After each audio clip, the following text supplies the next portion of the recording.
Hello everyone, welcome to my channel. तो भाई अब हम बात करते हैं हमारे नेक्स्ट डिजीज की, जिसका नाम है माइस्थेनिस ग्रेविस।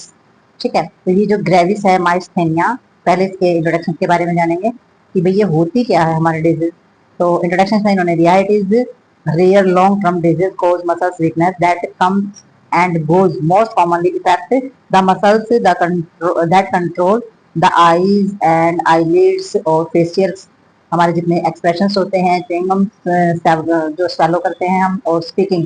तो इनका कहने का मतलब है कि ये बहुत ही ज्यादा लंबे समय से चलने वाली डिजीज होती है। ठीक है, और इसमें क्या कारण होता है इसका, इसमें जो मसल्स होती है ना हमारी, उसके अंदर कमजोरी आ जाती है, वीकनेस आ जाती है मसल्स के अंदर। और इसमें क्या हो जाता है, कम एंड गोज, ये आती जाती रहती है, कभी कमजोर होगी, फिर ठीक महसूस होने स्टार्ट हो गया, फिर से कमजोरी आ गई। तो मोस्ट कॉमनली जो अफेक्ट होता है वो हमारी मांसपेशियों पर इस पे पड़ता है। तो इसमें जो हमारी जो कंट्रोल करता है ये चीजों को, तो हमारी आंखें हैं, आईलिड्स हैं, या हमारे फेस एक्सप्रेशन हैं, या फिर चबाने वाली जो मांसपेशियां होती हैं, या फिर हमारी जो निकलने वाली मांसपेशियां होती हैं, तो इन सभी जो मसल्स है उन पर कंट्रोल करता है, इन पर अफेक्ट पड़ता है इस डिजीज का। ठीक है, तो नेक्स्ट इन्होंने बताया माइस्थेनिया ग्रेविस जो है affect people on off any as. तो ये जो इसका असर होता है इस डिजीज का, ये किसी भी उम्र में के लोगों पर ये पड़ सकता है। लेकिन टिपिकली स्टार्टिंग जो इसकी बताई है, इसमें वुमेन की तो बताई है कि भाई इसमें जो वुमेन के अंदर ये प्रॉब्लम स्टार्ट होती है तो 40 साल से पहले स्टार्ट होती है। ठीक है, और मैन के अंदर जो बताई इसने बताई है 60 साल का होने के बाद, यानी कि 60 साल के बाद ये प्रॉब्लम स्टार्ट होती है हमारी।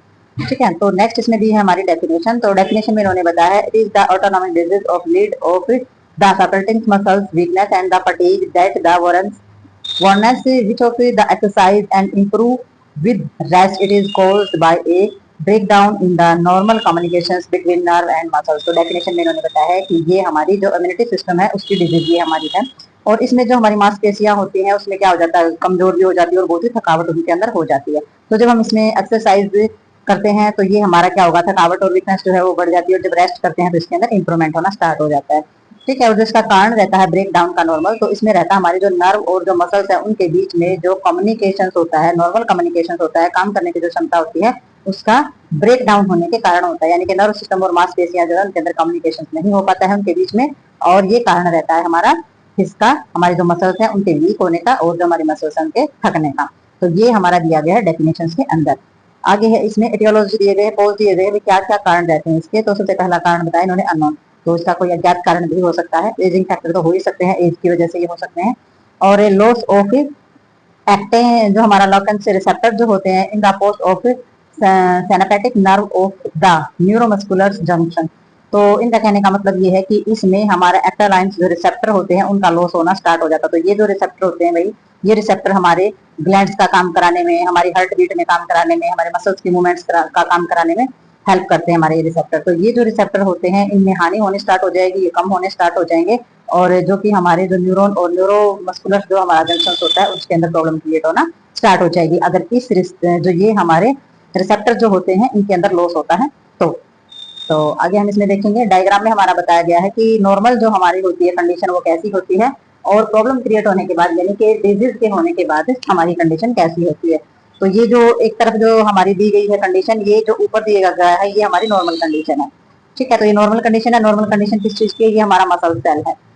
ठीक है, तो जैसे मसल सेल है उसकी नॉर्मल कंडीशन ये होती है, नर्व एंडिंग है, ये हमारे सेल्स हैं, और ये हमारी सारी की सारी चीजें इसमें बिल्कुल साफ दिखाई दे रही हैं। और नेक्स्ट जो हमारा इसमें न्यूरोमस्कुलर जो जंक्शन होता है नॉर्मल, तो इसमें देख सकते हैं ये हमारे हो जाते हैं एक्टाकोलिन्स रिसेप्टर हैं, जो कि कितने अच्छे से बिल्कुल क्लीन है।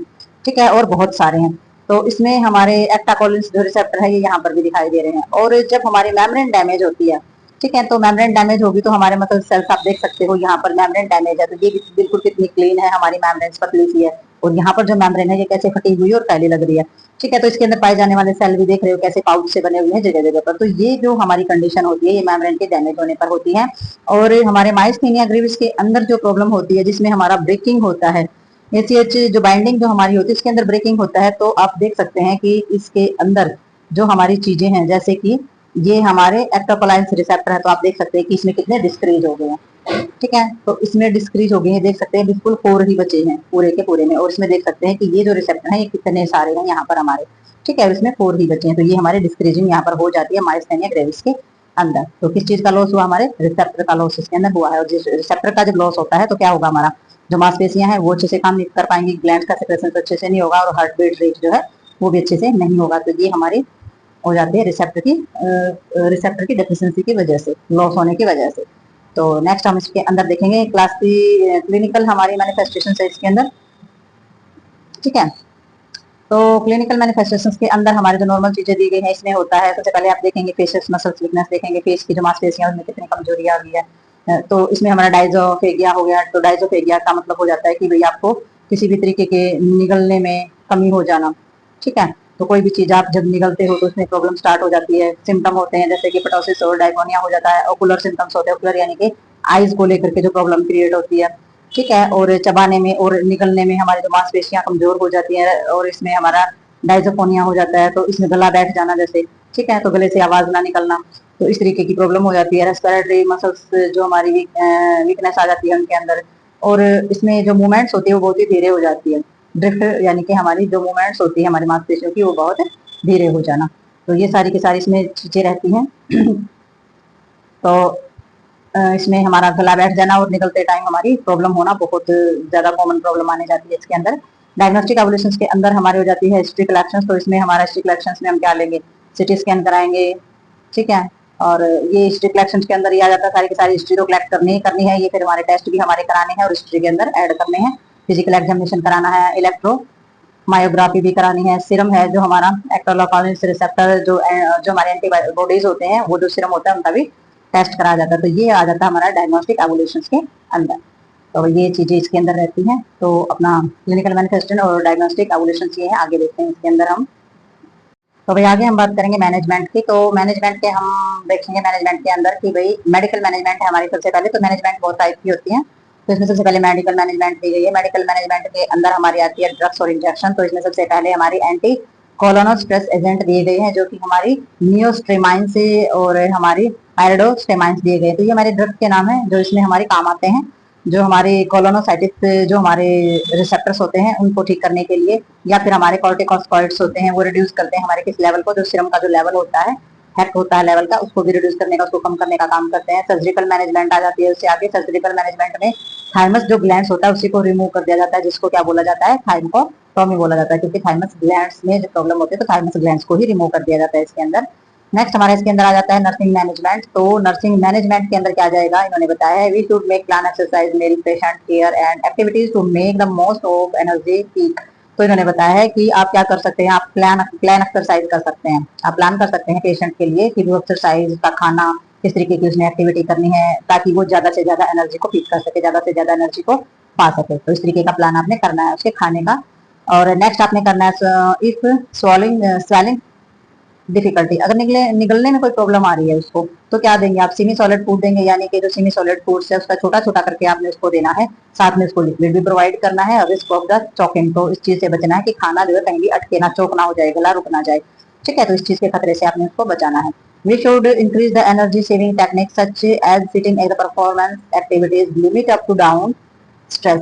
तो इसमें इन्होंने बताया है कि आपको क्या इंकरेज करना है, आपने एनर्जी को सेव करने की टेक्निक जो है वो पेशेंट को बतानी है, कैसे कैसे बैठना है, कैसे चलना है, कौन कौन सी एक्टिविटीज करनी है, और एक्टिविटी के अंदर क्या लिमिटेशन रखनी है। ऐसा नहीं है कि बहुत ज्यादा मात्रा में एक्टिविटी एक्सरसाइज आपने करा दी तो उसकी एनर्जी जो है सारी वेस्ट हो जाएगी।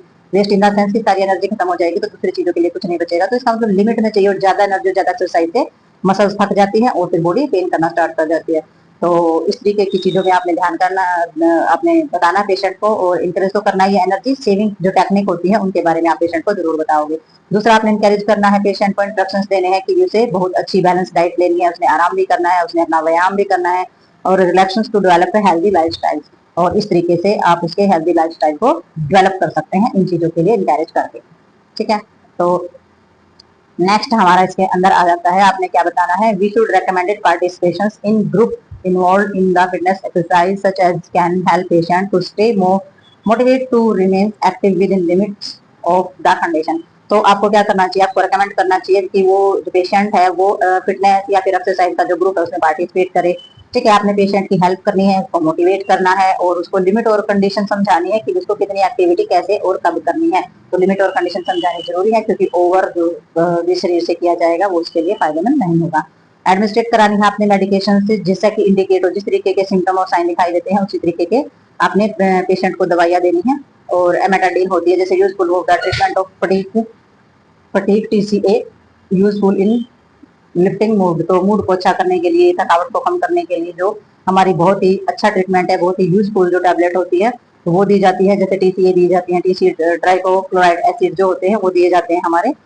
तो ये किस लिए है? मूड को लिफ्ट करने के लिए है, थकावट को कम करने के लिए। तो जिस तरीके के इंडिकेट दिखाई देते हैं उसी तरीके की मेडिसिन आपने इन जो एडमिनिस्ट्रेट करानी है पेशेंट को, ठीक है।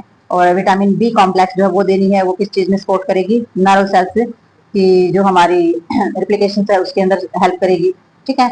और इसमें है कि जो हमारा मेटाबॉलिक सिस्टम है, मेटाबॉलिक फंक्शन है, काम है, उसमें उसको इंक्रीज करने का काम करेगी। और सेंस ऑफ वेलबिंग, और जो सारी चीजें हैं जो मैनेज होती हैं अंदर की फंक्शन की, वो सारी की सारी अच्छा करने का काम करेगी। तो ये विटामिन बी कॉम्प्लेक्स का काम रहता है सपोर्ट करना भी, और फंक्शनिंग में अच्छा काम करते हैं ये। नेक्स्ट हमारा आ जाता है इसके अंदर नर्सिंग डायग्नोज। तो नर्सिंग जो है वो डायग्नोज नर्स कैसे करेगी? तो डायग्नोज अच्छे से लेगी तो फटीग से रिलेटेड यानी कि थकावट से रिलेटेड हमारी जो मांसपेशियों की कमजोरी और जो बीमारी की कंडीशन है वो देखेगी पहले, ठीक है। वो इंक्रीज करेगी, सेक्रेशन वगैरह को इंक्रीज करवाएगी। सोशल आइसोलेशन जो है वो उससे रिलेटेड जो उसके सेल्फ स्टीम है वो जो लो हो जाने का जो खतरा था, यानी कि वो सोशल नहीं हो रहा है, वो किसी से बात भी नहीं करता, कोई भी पेशेंट है वो हंस नहीं रहा है, बोल नहीं रहा है, यानी कि उसका सोशल आइसोलेशन हो गया, वो बिल्कुल कटा कटा सा रहता है समाज से या लोगों से मिलना जुलना बिल्कुल बंद कर दिया है। तो ये जो चीजें हैं ये इंक्रीज भी कराएगी, उसकी सेल्फ स्टीम को बढ़ाएगी, यानी कि उसका जो आत्मविश्वास होता है उसको भी बढ़ाएगी। उसको कम करने के जो खतरे होते हैं उन पर ध्यान देना है। ये तो होता है कि नर्सिंग मैनेजमेंट के अंदर ये चीजें वो करेगी। और ये होता है कि डायग्नोज में उसको इसके खतरे देखने हैं कि आइसोलेशन में है, पेशेंट अकेला है रूम के अंदर, वो किसी से मिल नहीं रहा, बात नहीं कर रहा, तो उससे रिलेटेड उसके जो खतरे हैं, जो मानसिक तौर पर उस पर जो प्रभाव पड़ रहा है या फिजिकली तौर पर उस पर जो प्रभाव पड़ रहा है, तो वो चीजें देखनी होती है, उसको हम नर्सिंग डायग्नोज के अंदर डालते हैं, ठीक है। नेक्स्ट इसमें आ जाता है aspiration related to facial muscles weakness. तो हमारी जो फेस की जो मांसपेशियां होती हैं पेशेंट की, तो उनकी कमजोरी के बारे में भी सारी की सारी चीजें चेक करनी है कि भी कमजोरियां या फेस की जो मसल्स हैं उनके अंदर कुछ इस तरीके की खतरे वाली चीजें ना हो।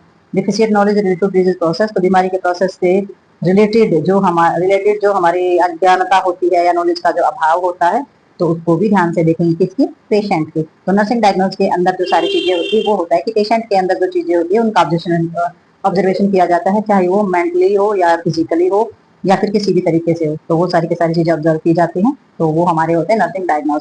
तो ये जो हमारी डिजीज थी ये यहाँ पर हो गई है कंप्लीट। तो मिलते हैं नेक्स्ट डिजीज में और नेक्स्ट वीडियो के साथ, तब तक के लिए बाय बाय।